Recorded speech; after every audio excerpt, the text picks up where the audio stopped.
예, 우리 미가엘 찬양대가 또 이렇게 남성들만 있는 찬양대는 제가 처음 경험했습니다. 잘했습니다. 예, 우리 여청년들은 저 2층에서 우리 남청년들이 얼마나 찬양 잘하나 보고 있고, 오늘 아주 남청년들로만 구성된 우리 찬양대가 또 하나님께 영광을 돌렸습니다. 감사합니다. 우리 다 함께 하나님의 성경 말씀 마가복음 16장 15절 16절에 있는 말씀을 같이 봉독합니다. 시작합니다. 또 가라사대 너희는 온 천하에 다니며 만민에게 복음을 전파하라.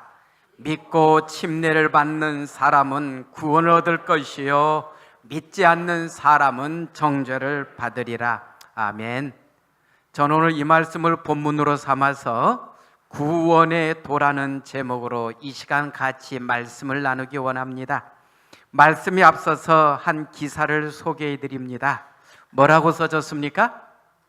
인간의 몰인정과 방관의 죄. 좀 좋은 내용 같습니까? 안 좋은 내용 같습니까? 예, 그러면 여러분들이 생각한 대로 내용이 진행되나 보겠습니다. 제가 이 기사를 그대로 카피해서 옮겼습니다. 중국의 어느 산길을 44번 버스가 달리고 있었습니다.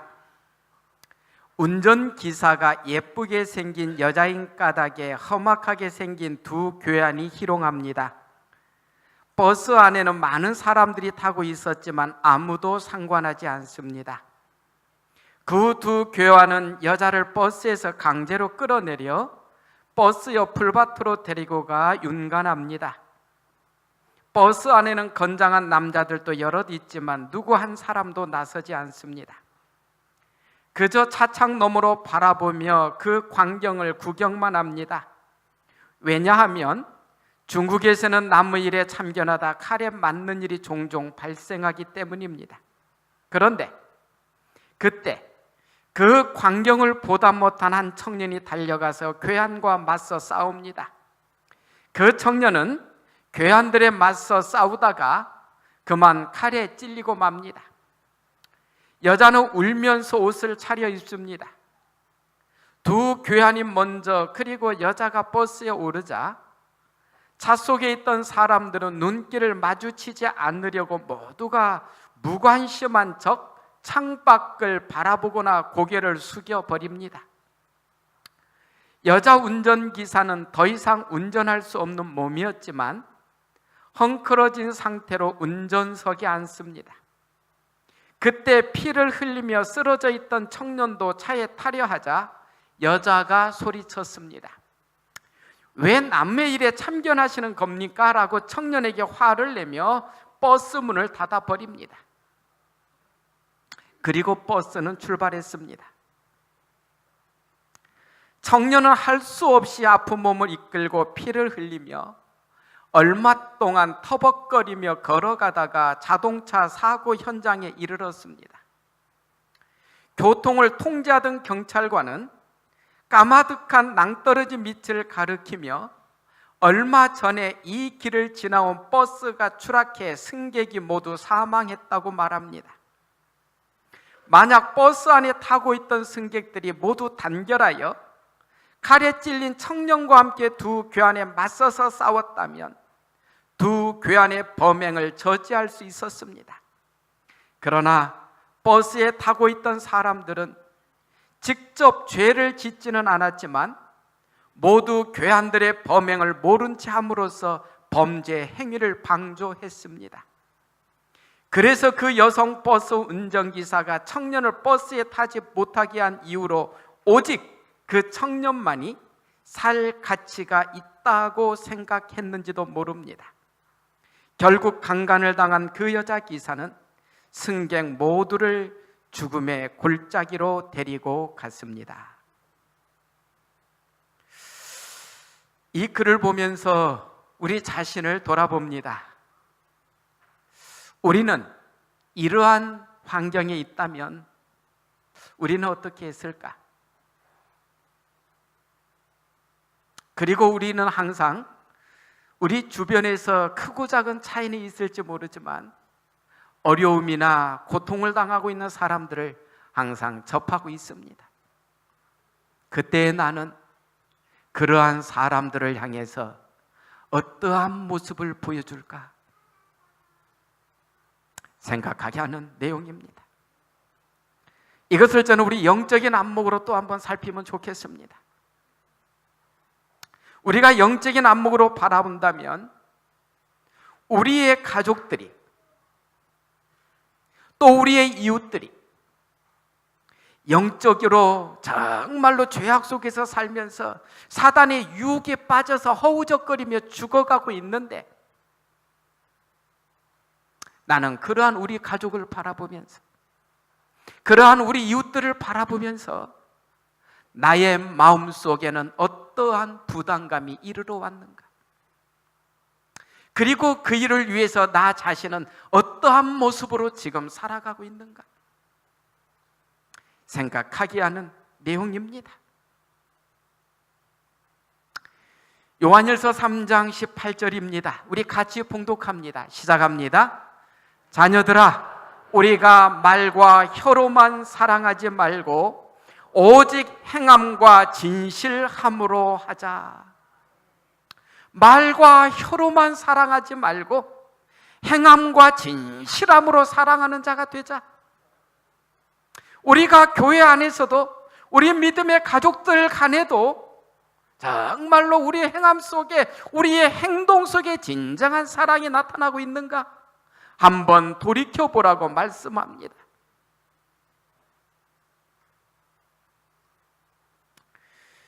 오늘 이곳에 앉아있는 우리는 참 인정이 많은 사람들입니다. 맞습니까? 정말 인정이 많지요? 우리 선지자를 통해서 주신 말씀 하나 봅니다. 치료봉사 163쪽에 보면 인간에 대한 인간의 몰인정이 우리에게 있는 가장 큰 죄이다. 인간에 대한 인간의 몰인정이라는 게 뭐예요? 인정이 없다는 거예요. 인간에 대한 인간의 몰인정이 우리에게 있는 가장 큰 죄이다.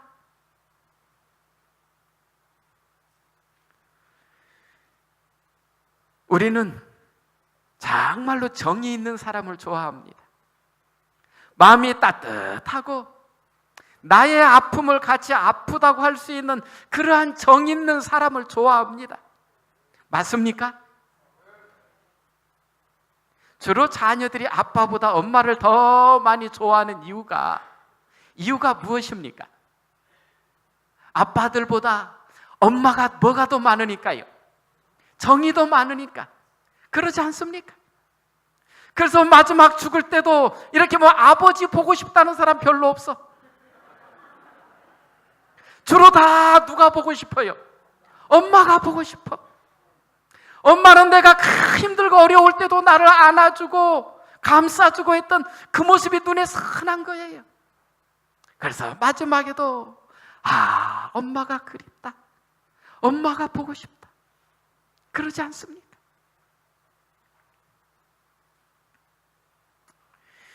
정이 있는 사람, 진정으로 그의 마음속에 하나님의 사랑이 정말로 같이하고 있는 사람, 그들에 대해서 또 이렇게 정말로 우리에게 말씀을 줍니다. 우리가 왜 그러한 사람이 되어야 될지. 교회 증언 1권 85쪽입니다. 나는 온 하늘이 우리의 구원에 관심을 가지고 있는 것을 보았다. 그렇다면 우리가 무관심할 수 있겠는가? 하나님께서는 워낙 사랑이 많으시고 정이 많으셔서요, 우리 사람들이 뭐 하기를 원하셔요? 정말로 구원받기를 원하셔요. 죽는 것을 싫어하셔요. 며칠 전에 헝가리 부다페스트 다뉴브강에서 유람선이 침몰했습니다. 그 유람선에는 그 선장과 선원 외에는 다 한국 사람들이 탔습니다. 관광을 가가지고. 근데 몇 사람만 살았고요, 7사람만 바로 그 자리에서 구조됐고, 7사람은 시신으로 나타났고, 나머지는 실종이 돼가지고 찾지를 못해요. 오늘까지 몇 사람이나 찾았는지 모르겠습니다. 그것을 보면서 우리의 마음이 얼마나 아팠습니까? 정말로 그 기사를 보면서 가슴이 애리지 않았습니까? 저도 그 헝가리 그 다뉴브강을 이렇게 생각하면서,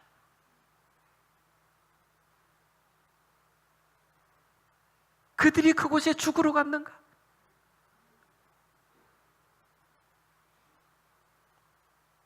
우리 인생은 오늘 일도 모릅니다. 내일 일은 남몰라가 아니라 오늘 일도 모릅니다. 우리 가족들이 오늘 내 곁에 있다고 계속 있는 거 아닙니다. 우리 이웃들이 오늘 내 곁에 있다고 계속 있는 거 아닙니다. 우리 인생은 한치 앞을 모릅니다. 나는 온 하늘이 우리의 구원에 관심을 가지고 있는 것을 보았다. 하늘의 관심은 이 땅에 살아가고 있는 사람들이 구원받는 것이 하늘의 최고의 관심이라는 것입니다. 그런데 하늘 백성이라고 우리 스스로는 다 인정하고 있지 않습니까? 우리는 하늘의 시민권인 자라고 이야기하고 있지 않습니까? 하늘의 관심이 온통 우리 죄인들의, 우리 인류의 구원에 있다면 하나님의 자녀인 우리가 가야 될 길은 무슨 길인가? 한번 생각하게 하는 말씀입니다.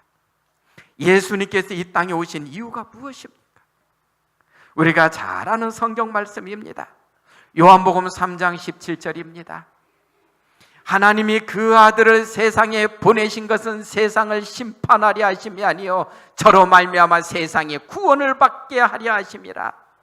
이곳에 우리가 핵심 단어가 두 개입니다. 하나는 심판이고 하나는 구원입니다. 그런데 예수님께서 오신 이유는 심판보다 어디에도 무게중심이 쏠리고 있습니까? 구원입니다. 오늘 우리 주님께서는 오직 구원을 위해서, 우리의 구원을 위해서 이 땅에 오셨다라고 말씀합니다. 우리 잘 아는 구원이지만 잠깐 살핍니다. 사도행전 16장 31절은 왜 우리가 예수를 믿어야 되는지 아주 핵심을 또 짚어줍니다. 주 예수를 믿으라, 그리하면 너와 내 집이 구원을 얻으리라. 아하, 예수님을 믿으면 뭐가 주어진다는 것입니까? 구원이 주어진다는 것입니다. 이 내용은 우리가 잘 압니다. 빌립보에서 복음을 전하다가 바울과 실라가 감옥에 갇히게 됩니다. 그날 밤에 그들은 착고에 채워서 감옥에 갇혔는데 그들이 하는 것은 기도와 찬미였습니다. 그러자 그날 밤에 지진이 감옥에 일어났고 죄수들의 착고가 다 풀렸고 그런 모습으로 변합니다. 이게 진짜 지진 같으면 착고가 풀리는 것이 아니라 어떻게 해야 돼요? 사람들이 다 그 속으로 들어가서 죽어야 되는데 이건 하나님의 특별하신 섭리 속의 지진이라 그들은 하나도 땅속으로 들어가지 않고 뭐만 풀렸습니까? 손과 발에 채워진 착고만 다 풀린 것입니다.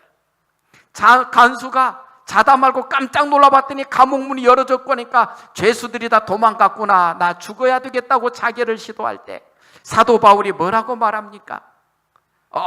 죽지 마세요, 우리 다 이곳에 있습니다. 간수가 놀래서 들어가서 뭐라고 이야기합니까? 바울과 실라의 발 앞에서 그가 말하기를, 선생이여, 내가 어떻게 하여야 구원을 얻겠습니까? 그러자 사도 바울이 외친 말이 뭡니까? 주 예수를 믿으라, 그리하면 너와 내 집이 구원을 얻으리라는 것이었습니다. 예수님을 믿으면 구원이 주어진다는 것이었습니다. 구원을 얻으리라, 이것을 제가 성경 주석에 보니까 상당히 심도 있게 우리에게 설명을 해주고 있습니다. 그 대답이 지닌 확실성을 주목해보라. 이것은 흔들리는 의심이 아니라 자신만만한 확신이다. 사도와 그의 동료는 이 신앙 고백이 진리임을 알았다.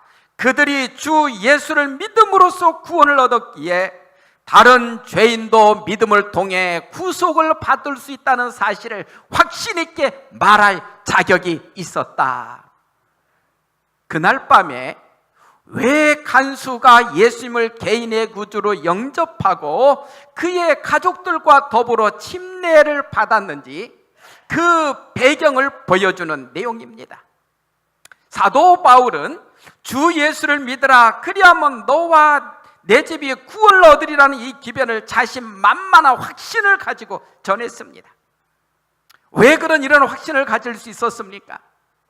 사도 바울은 자기가 예수를 믿음으로 구원 얻었다는 확신이 있었습니다. 예수가 메시아라는 확신이 있었습니다. 오늘 우리의 믿음은 어떻습니까? 오늘 우리도 예수 그리스도를 믿음으로 내가 구원받았다는 확신이 있습니까?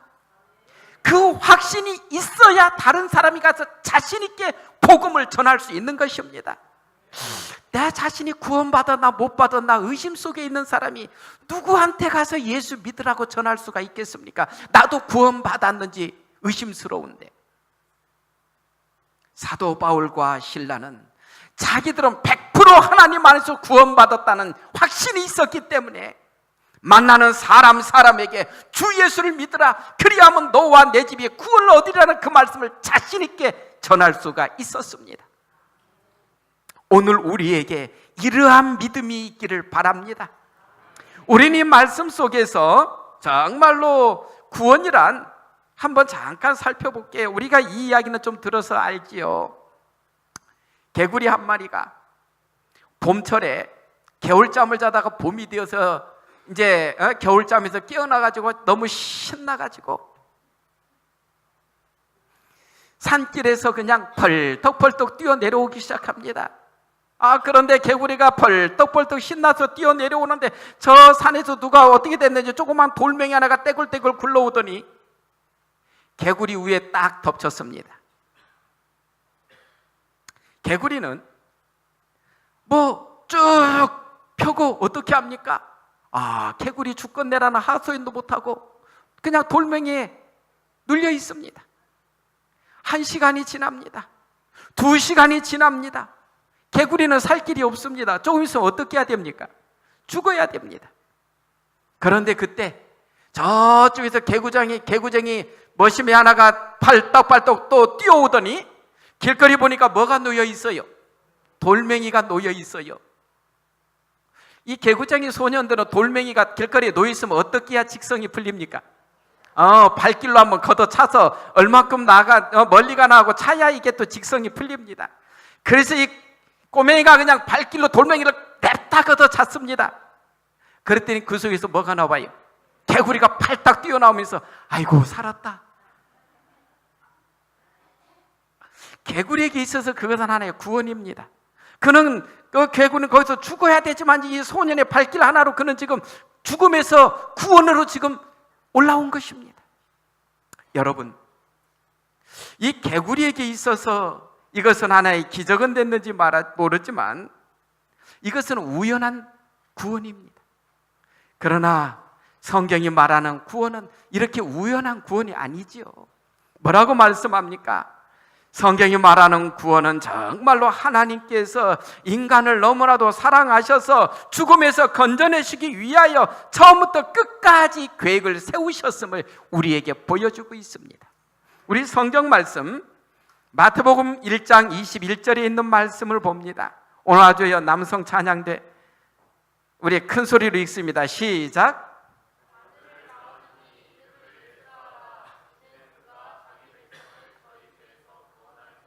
네, 아들을 낳으리니 이름을 예수로 하라. 이는 그가 자기 백성을 저희 죄에서 구원할 자이심이라.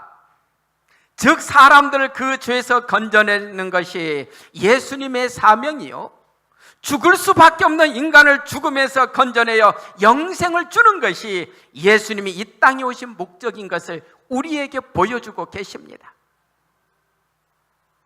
사람을 죄에서 구원한다는 말을 우리는 두 가지 의미로 나누어서 생각할 수 있습니다. 첫째는 이 내용입니다. 죄의 근성과 죄의 습관과 죄의 생활에서 건져내는 것입니다. 두 번째는 죄의 결과로 오는 비참한 운명에서 인간을 건져내는 것입니다. 죄의 결과인 불행에서 벗어나려면 먼저 그의 죄의 근성, 죄의 습관, 죄의 생활에서 또한 벗어나야 합니다. 이를 위해서는 먼저 우리 자신이 죄인이라는 사실을 알 필요가 있습니다. 그런데 사람들은 자기가 죄인이라는 것을 인정하는 걸 별로 좋아하지 않습니다. 그렇습니까? 안 그렇습니까? 우리가 잘 아는 이야기가 있죠. 여러분, 천세훈 목사님 쓰신 글에 보면 두 사돈 이야기가 나오지요. 아마 읽어본 분들이 있겠지요. 그 두 사돈이 어디서 만났냐 하면은 그 책의 그 내용을 보면 어디서 만나냐, 감옥에서 만납니다. 제가 이 퇴교원에 오니까 그렇게 사돈들이 몇 분들 됩디다 이렇게 보면 우리 사돈이에요. 우리 사돈이에요. 원래 사돈은 가깝고도 먼 사람들이 사돈인데 이분들은 아주 가깝고도 가깝게 삽디다. 이 연세가 지극한 한 영감님께서 무슨 일을 잘못했는지 어디로 감옥에 갇히게 됩니다. 감옥에 가가지고 드디어 이제 그 감방에 이제 자기 방들에게 다 배정이 되잖아요. 그래서 이 영감님께서 이제 그 감방에 자기가 주어진 그 방으로 딱 들어갑니다. 그러면서 이제 이 영감이 제일 무서운 건 간수가 아니라 누가 제일 무서워요? 그 감방에 그 방에 있는 방장. 이 방장이 어떠냐에 따라서 자기 인생이 그래도 감방살이가 좀 평안한지 어려운지가 왔다 갔다 하지 않습니까? 그래서 이 영감님이 딱 가서 먼저 저를 그냥 90도로 깍듯이 하고 이렇게 머리를 고개를 들면서 제일 가운데 폼 잡고 앉아있는 감방장을 바라봅니다. 그랬더니 갑자기 앉아있던 감방장이 깜짝 놀라서 일어나더니 뭐라 그래요? 90도로 절하면서 아이고 사돈 영감 여기 웬일입니까? 두 사돈이 어디서 만났습니까?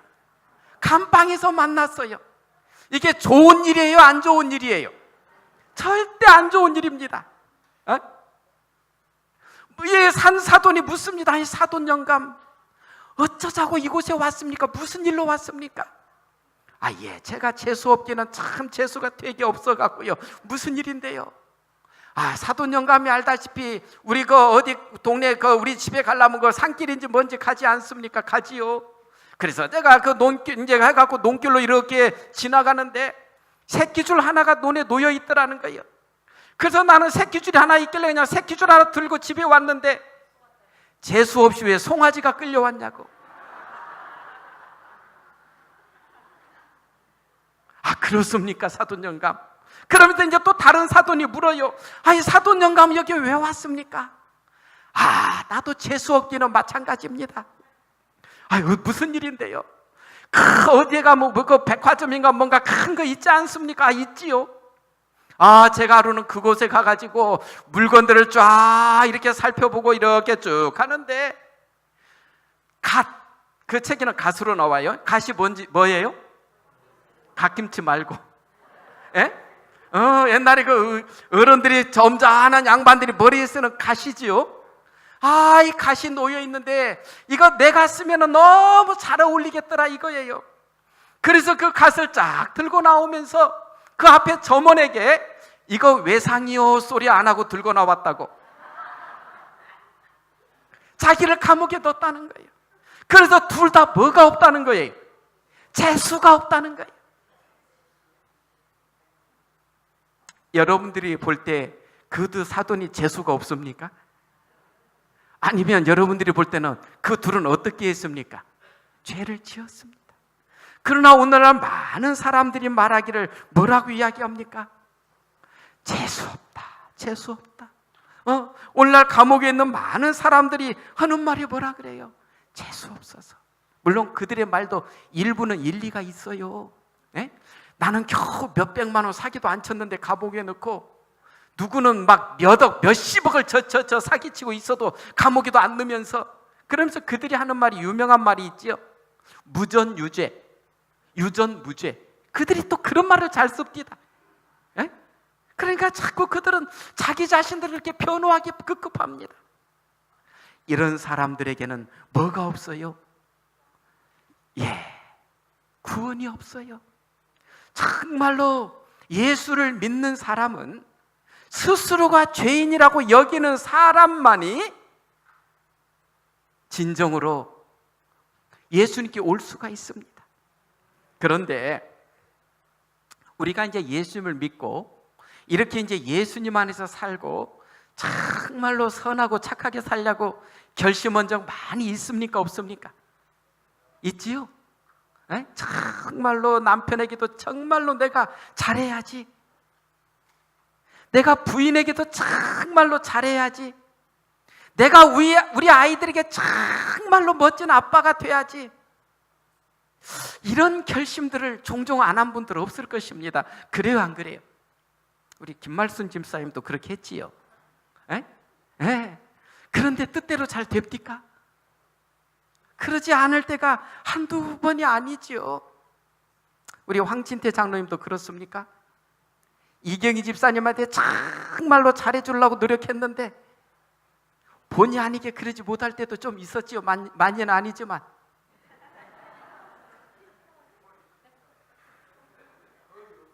거의 없습니까? 예. 네. 참, 그런데 우리가 예수님 믿으면서 하나님 안에서 정말로 선하게 살고 싶은데 그러지 못할 때가 우리에게 있다는 것입니다. 그런데 이렇게 보니까 하나님을 위해서 크게 일했던 사도 바울도 한탄할 때가 있습니다. 자, 여기 봅시다. 로마서 7장 24절입니다. 오라, 나는 곤고한 사람이로다. 이 사망의 몸에서 누가 나를 건져내랴. 로마서를 기록할 때의 사도 바울은 예수님의 사도로 부르심을 입은 지가 제법 시간이 흐른 후였습니다. 로마서의 기록 연대는 서기 한 57년경입니다. 근데 사도 바울이 스데반을 죽였을 때는 서기 34년경입니다. 그러니까 스데반을 죽이고 다메섹으로 그리스도인들을 박해하러 가다가 예수님을 만나서 회개하고 새 사람이 되어서 그가 사도로 부르심을 입은 지 이 로마서를 기록할 때는 약 23년이 지난 그때였습니다. 예수님을 믿고 사도가 된 지가 20여 년이 흘렀음에도 불구하고 사도 바울은 뭐라고 이야기합니까? 오라, 나는 곤고한 사람이로다. 이 사망의 몸에서 누가 나를 건져내랴. 이렇게 자백합니다. 아하. 예수님을 믿고 이렇게 살면서도 이렇게 자백할 수밖에 없을 때가 우리에게 있구나. 그러면서 사도 바울은 또 이렇게 말합니다. 로마서 7장에 보니까 내가 원하는 바 선은 행하지 아니하고 도리어 원치 아니하는 바 악은 행하는도다. 사도로서 얼마나 괴로운 고백입니까? 그러지 않습니까? 정말로 괴로운 고백입니다. 예수님을 개인의 구주로 영접한 지가 20여 년이 지났는데 아직도 내가 원하는 바 선은 행하지 아니하고 도리어 원치 아니하는 바 악을 행한다라는 그 고백을, 이게 쉬운 고백입니까? 내가 지금 장로가 된 지 몇 년이고 목사가 된 지 몇 년인데 아직도 나에게 이런 모습이 이렇게도 종종 나타난단 말인가? 우리 한탄스러울 때가 한두 번입니까?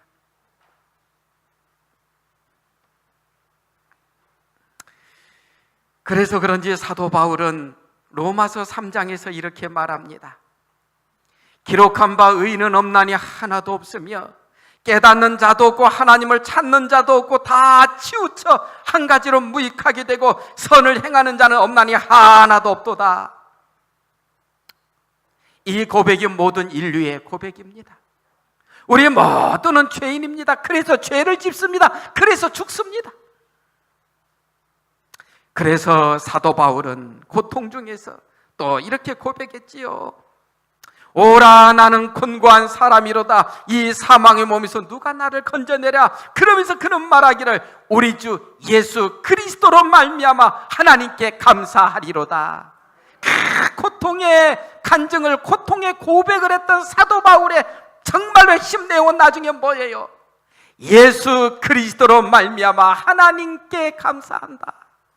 나는 아무리 봐도 죄인이고 아무리 봐도 부족한 사람이지만 예수 그리스도 안에서 나에게 구원을 주시는 하나님이 있으니까 너무나도 감사하다. 그래서 이러한 확신이 있었기에 사도 바울은 아까 사도행전 16장 31절에서 이 말을 자신 있게 할 수 있었던 것입니다. 우리 다 같이 봉독합니다. 시작합니다. 주 예수를 믿으라. 그리하면 너와 내 집이 구원을 얻으리라. 우리도 이 말씀을 자신 있게 전할 수 있고 외칠 수 있는 믿음의 가족들이 되기를 바랍니다. 전도할 때도 당당하게 하시기 바랍니다. 하나님을 증거할 때도 당당하게 하시기 바랍니다. 예수님께서 우리를 구원해 주셨는데요. 또 다른 사도 베드로도 이렇게 말합니다. 사도행전 4장 12절입니다. 다른 이로서는 구원 얻을 수 없나니 천하 인간의 구원을 얻을 만한 다른 이름을 우리에게 주신 일이 없음이니라. 예수님의 제자들은 이 부분에 있어서 대단한 확신을 가지고 있었습니다. 그래서 이렇게 말할 수 있었습니다. 예수님 안에서 우리는 모든 해결책을 찾을 수 있습니다. 증언복음 3권에 있는 말씀입니다. 인간의 심령을 장악하고 있는 악의 권세를 깨뜨릴 수 있는 오직 하나의 능력이 있는데 그것은 예수 그리스도 안에 있는 하나님의 능력이다. 인간의 심령을 장악하고 있는 악의 권세를 깨뜨릴 수 있는 하나의 능력이 있는데 그것은 오직 하나님의 능력이다라고 말씀하고 있습니다. 우리 힘으로 어느 누구도 죄 앞에서 자유로울 수 없습니다. 오늘 안식일 거룩한 시간 24시간마저도 우리는 죄 앞에서 자유로울 수 없습니다. 그러지 않습니까? 하나님의 능력이 우리와 함께하지 않으신다면 우리 모두는 사단의 밥이 될 수밖에 없는 존재들입니다.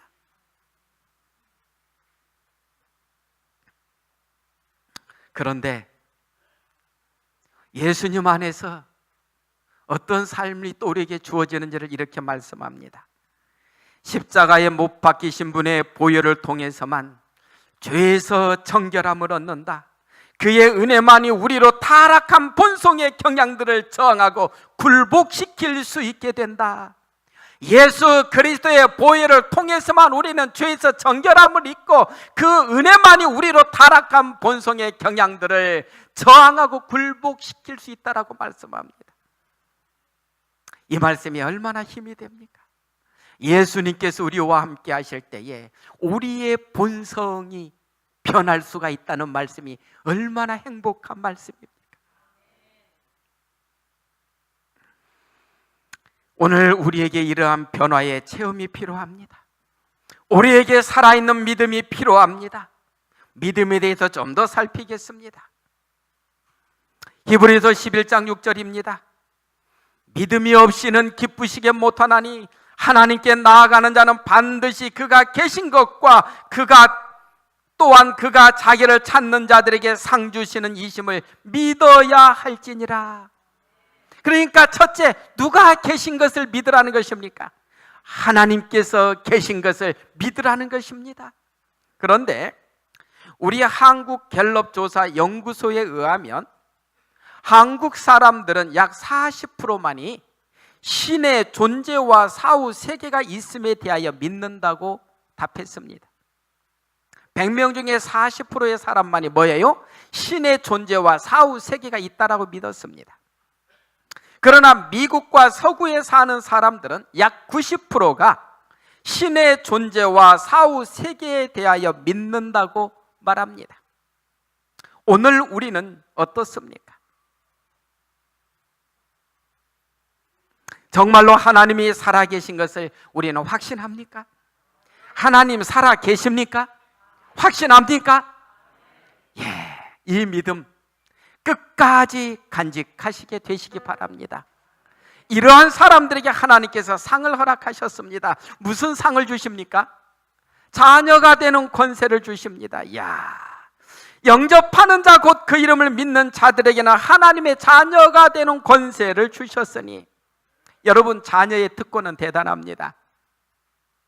우리는 자녀에게 주는 것들을 아까워하지 않습니다. 맞습니까?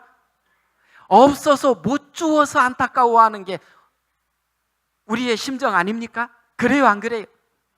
그러지 않습니까?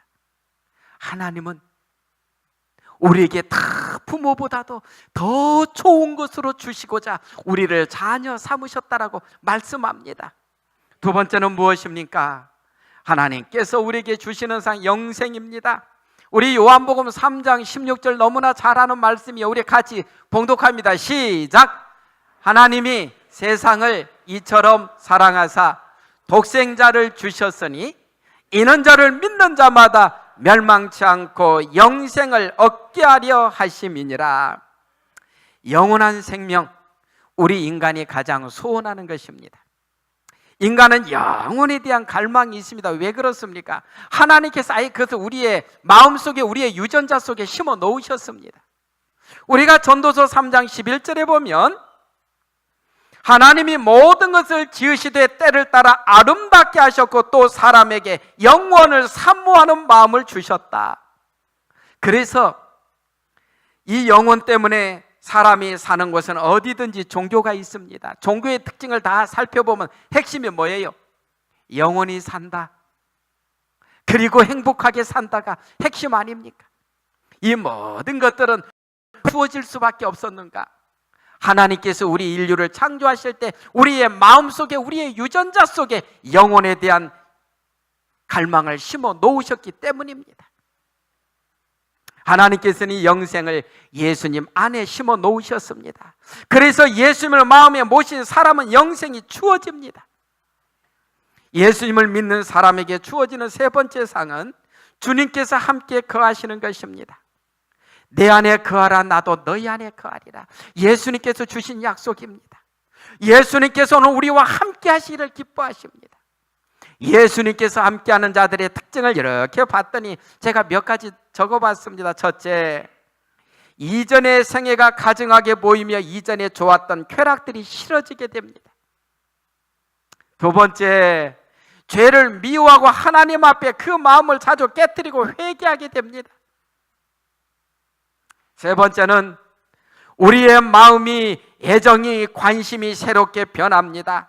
경건한 친구들을 더욱 좋아하게 되고 자기에 대한 사랑과 허영을 점점 버리게 됩니다.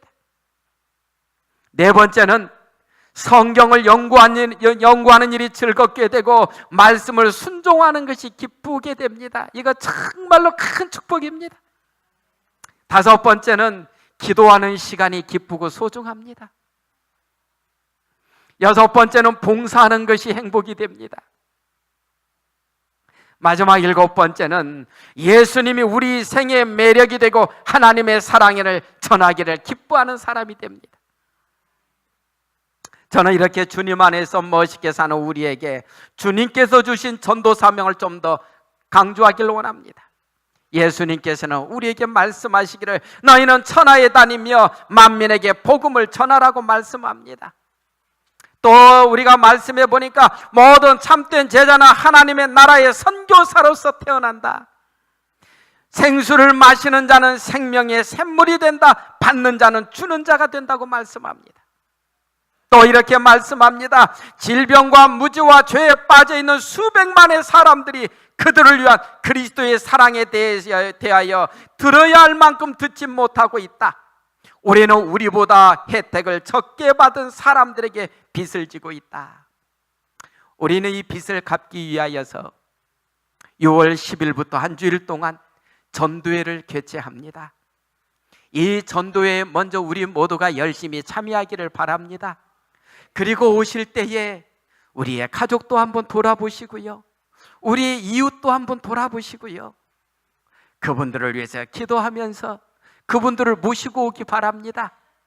이번 전도회 기간에 우리가 구도자들을 위한 선물을 푸짐하게 선교부에서 아주 푸짐하게 준비합니다.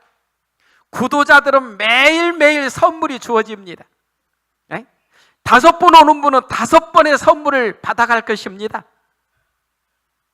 여러분들 정말로 구도자들을 모시고 와서 그들에게 하나님의 기별도 전하시고 그들에게 또한 선물도 듬뿍 안겨서 그분의 삶에 더 큰 행복을 많이 심어주시기를 바랍니다. 또한 우리가 이번에 전도회를 위해서 특별 새벽 기도회를 시작했습니다. 오늘 이른 아침부터 시작했습니다. 오늘 그래도 수십 명의 우리 성도님들이 나와서 같이 기도회하는 모습이 참 아름다웠습니다. 이번 특별 새벽 기도회 때에 우리 같이 참여하셔서 말씀도 깊이 나누고 하나님께 기도도 열심히 하심으로 인해서 하나님의 사랑과 축복을 더 많이 받게 되기를 바랍니다. 마지막으로 이 기도에 대한 말씀 하나 봅니다. 하나님의 창고는 축복으로 가득 차 있다. 오직 기도만이 그 창고를 열 수 있다. 기도가 곧 유일한 열쇠이며 믿음은 그 열쇠를 틀어서 문을 여는 일과 축복을 내 것으로 찾아내오는 두 가지 역할을 한다. 기도는 하늘 창고를 여는 열쇠라고 말씀합니다. 믿음은 그 열쇠를 틀어서 문을 열게 해주고 그 축복을 내 것으로 만들게 한다라고 말씀합니다. 기도할 수 있는 기회가 주어질 때에 최선을 다해서 그 일에도 동참하신다면 하나님의 축복을 더 많이 체험하게 될 것입니다. 이제 저는 말씀을 줄이면서 우리 모든 믿음의 가족들이 오늘 우리에게 주시는 구원의 축복을 많이 누리시고 또 내가 누리는 이 구원의 축복을 우리의 사랑하는 가족과 이웃들에게도 풍성히 같이 나누어주는 믿음의 가족들이 되기를 기원합니다. 주님께서는 오늘도 우리를 사랑하십니다. 말씀을 줄입니다.